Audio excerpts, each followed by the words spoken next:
Welcome back. And today we have back with us Adam Lane Smith, the attachment specialist. Thank you so much for coming back, Adam. Thank you for having me back. I feel like we're building a secure relationship We here. certainly are. I agree. So we were talking a little bit about relationships in previous episodes. And one question I had for you is, why do 98% of dating relationships fail? That is the right stat. Then that's amazing that you know that. Most people have no idea how catastrophically bad the romance market is right now. People are falling apart.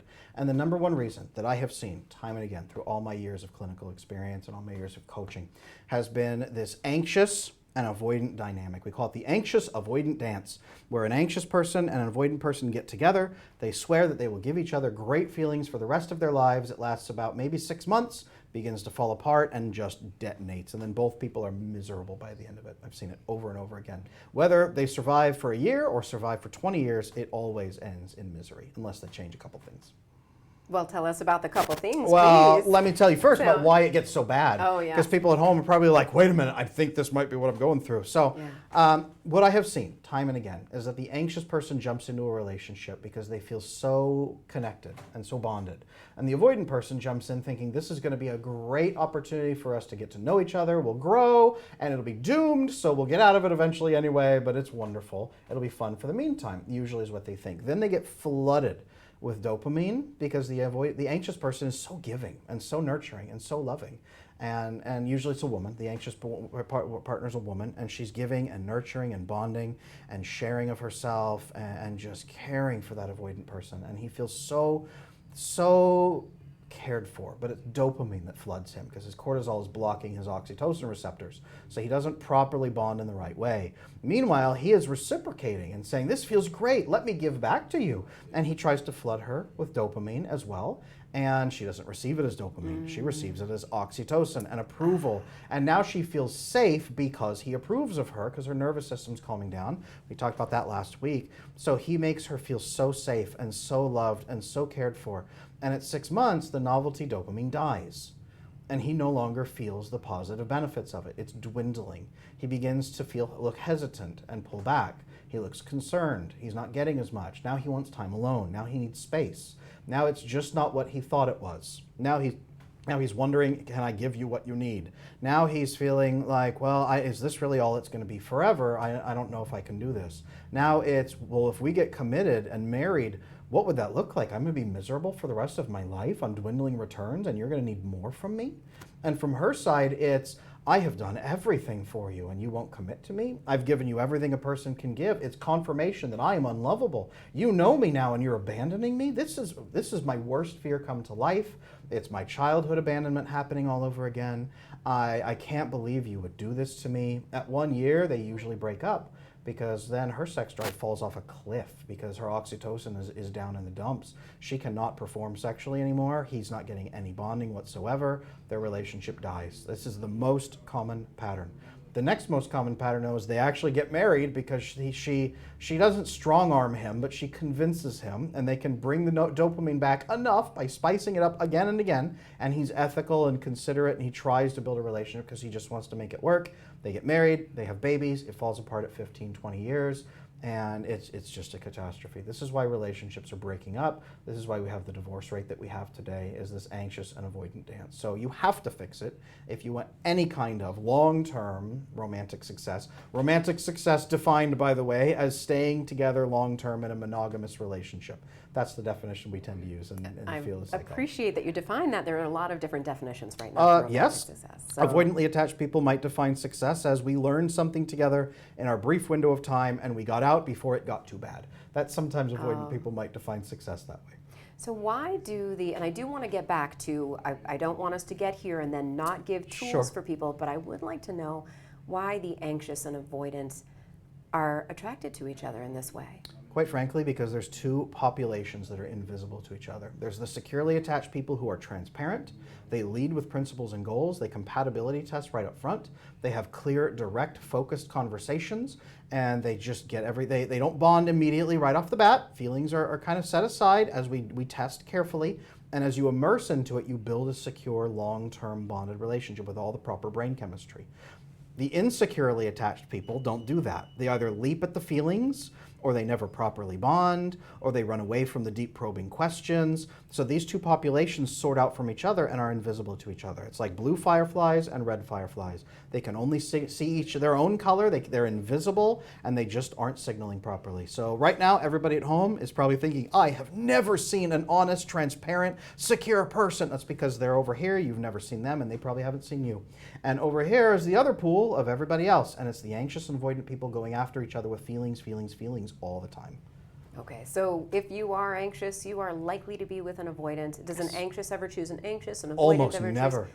Because Never? two anxious people get together and they're both waiting for the other person to spark feelings in them. The butterflies that we describe, that's sparking feelings in somebody without actual compatibility testing. So anxious and anxious, almost never, because then they just stand there waiting for something to happen and it never does. Avoidant people rarely get together, but when they do, it's two people walking in saying, hi, it's nice to meet you. We will form this temporary reliance so that we can get our needs met for a temporary amount of time.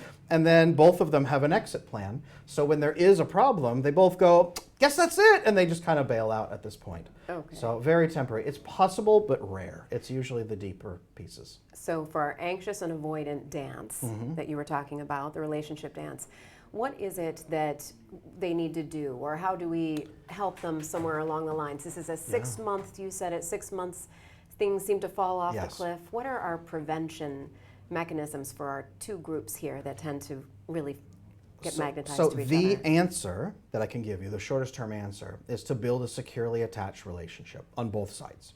That is the shortest term answer I can give you. Now, what does that look like? It looks like both sides taking full accountability for the thing they're doing that sabotages the relationship. The anxious person has to go first, and that doesn't sound fair. Most anxious people are already angry at me. That's totally fine. But they have to go first because they have to soothe their nervous system. When their nervous system spikes, they go into an aggressive pattern to lean in, and that terrifies the avoidant person, and that it triggers their flight response. So if you can soothe your own nervous system and gain a sense of self-control, it boosts your confidence so that you can actually feel like you're in control of yourself, which reduces your need for approval, which is excellent. So it's good for you. It's not just good for them. But as you soothe your nervous system, that stops the sabotage on your side. Then the avoidant person must lean in and start having the difficult conversations that they've been avoiding. They must be more transparent. They must be more clear with context. They have to be more honest about what they're experiencing and thinking, and share context, key context, more often so that the anxious person understands them. And then once there's some understanding happening, you can begin sorting through it together collaboratively. Now this transparency and trust is a secure relationship. Even if your nervous systems don't feel it yet, this is building a secure relationship. So as you stay calm on the anxious side, and as you stay calm on the avoidant side, having the conversation, you both collaborate to find solutions. You vasopressin bond through that experience. And it makes you say, this is my ally, this is my friend, this is a person I can trust. I want more of this. And then it soothes the problems and calms them so your nervous systems come down. Then it creates the desire for oxytocin bonding. Then you can both start really bonding, and the avoidant person says, I have never felt this way about a human being in my life, and I've never felt this way inside myself. What is this? And it's astounding to them. And when they have that experience, it bonds them permanently to that anxious person who is now the first true love of their life.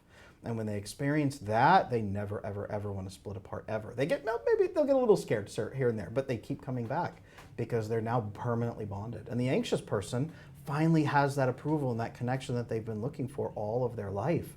So they finally have a person who recognizes their value, cares for them, and they're able to just nurture and give endlessly in a safe environment where they'll never be abandoned because the other person will talk with them before abandoning them, so they can just talk. That changes everything. When you can build a secure relationship on both sides, that fixes the game. So I'm a big fan of scripting things out. Sure. Planning how to speak so that you're non-triggering to the other person. Yes. Are there a few things that we could give to, on both sides, anxious and avoidant, that they could use in conversation. Absolutely. So in my course, How to Love an Avoidant Man, I talk extensively about the risk-focused language that avoidant people use. Well, this is a risk. It's very business-like. This is a risk, and here's what we're going to do to manage it. And if we don't, what are the problems that will come from it? Okay, well, let's do this. What's the investment I need to make? Well, it's this many times a week. Excellent. I can make that investment. And avoidant people do this all day long, everywhere else. And many anxious people might say, I do that at work. I do that in my business. I do that in my career. You probably do. But bringing it into the relationship and having that level of conversation, here's a risk we're having. Here is what this could lead to. Here is what could happen if we fix it. Here's the benefit to our relationship. Here's the benefit to you, the avoidant person. And then here's what I need and how often to correct that problem. Are you willing to make this investment? And an avoidant person goes, well, that's very measurable. I can do that. That's not moving goalposts. That's not me being smothered and engulfed by unreasonable expectations. It's very clear. Yes, okay, let me walk through this with my lawyer, but I will come back and I will probably sign this contract. So the first words, those are what the anxious needs to learn in scripting Yes. to say to the avoidant Yes. in order to say, this is my presentation about what it is that I need and what I need Yes. you to give me and what I can provide for you in return. Yes, one thing I usually guide, and this may resonate with the people at home, is the female partner needs to understand how to give a menu to her male partner, what I am offering in a relationship to you. What is it I can offer in a relationship to you? What is on the menu? Because he walks into your restaurant, has never been to a restaurant, has no idea what's on the menu. He's going to walk right back out. He's going to drink some free water, and he's going to walk right back out the door. That's all he thinks your restaurant serves. So you need to offer him a menu and then show him the prices and what's expected. And if you can make that clear, he can really lean into that relationship experience with you. That's on the anxious side. Thank you so much. Well, we've run out of time for today, but Adam Lane Smith will be back with us again next week to speak about attachment styles with us a little bit more and their implication on health. Adam Lane Smith, how can our audience find you? You can find me on adamlanesmith.com, which is my website. I'm also on every social media platform as Adam Lane Smith. Come find me. I will help. I have a tremendous amount of information for anxious and avoidant people and the relationships. Wonderful. Well, thank you so much. Join us next week when Adam joins us again, and come back after these messages for our next guest.